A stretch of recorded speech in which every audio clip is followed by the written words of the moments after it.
Hello guys, Shri Swami Samarth. आज आपण नवीन recipe घेऊन आलेलो आहे, बेलाचा मुरब्बा।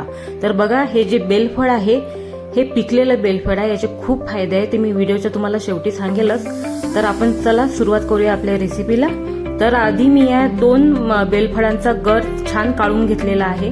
त्याचं टक्कर छान असं जाड असतं, ते फोडून तो गर आपल्याला काढावा लागतो। तर बघा, अशा प्रकारचा हा छान क्रीमी गर असतो आतमधला, आणि हा खूप पौष्टिक आहे। तर बघा, याच्यानंतर आपल्याला याला थोडंफार गोड करण्यासाठी तुम्ही साखरेचं प्रमाण कमी जास्त करू शकता। मी इथे 2 मोठ्या बेलफळ्यांसाठी 1 छोटी वाटी साखर घेतलेली आहे, आणि हे अशी छान याच्यामध्ये आधी मिक्स करून घ्यायची आहे।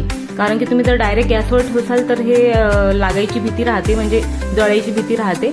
म्हणून थोडी आधी तुम्ही साखर थोडी याच्यामध्ये छान अशी मिक्स करा, आणि त्यानंतर पूर्ण साखर मिक्स झाल्यानंतर अशा प्रकारे बघा, ही साखर आता छान मिक्स झालेली आहे। मी तर गॅसवर ठेवलेली आहे। मीडियम फ्लेमवर तुम्ही हे मिश्रण शिजवा, आणि अगदी गदगद तुम्हाला शिजवू द्यायचं नाही आहे।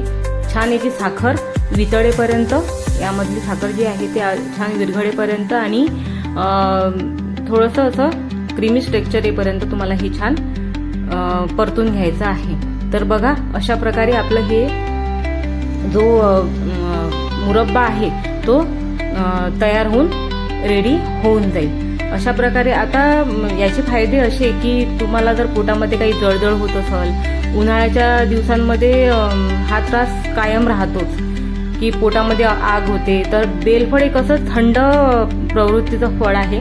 तर याचा तुम्ही तसं न खाता तुम्ही मुरब्बा करूनही खाऊ शकता, किंवा तसंही खाऊ शकता। पण हा मुरब्बा केला तर कसं एकदम पोटाला छान वाटेल, आणि जिभेलाही छान वाटेल।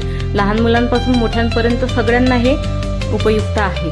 तर आजची रेसिपी तुम्हाला कशी वाटली नक्की कळवा, आणि आपल्या अशाच नवीन रेसिपीसाठी आपल्या चॅनलला सबस्क्राईब करायला विसरू नका। पुन्हा भेटूया नवीन आणि हेल्दी रेसिपी सोबत। तोपर्यंत श्री स्वामी समर्थ। जय जय स्वामी समर्थ।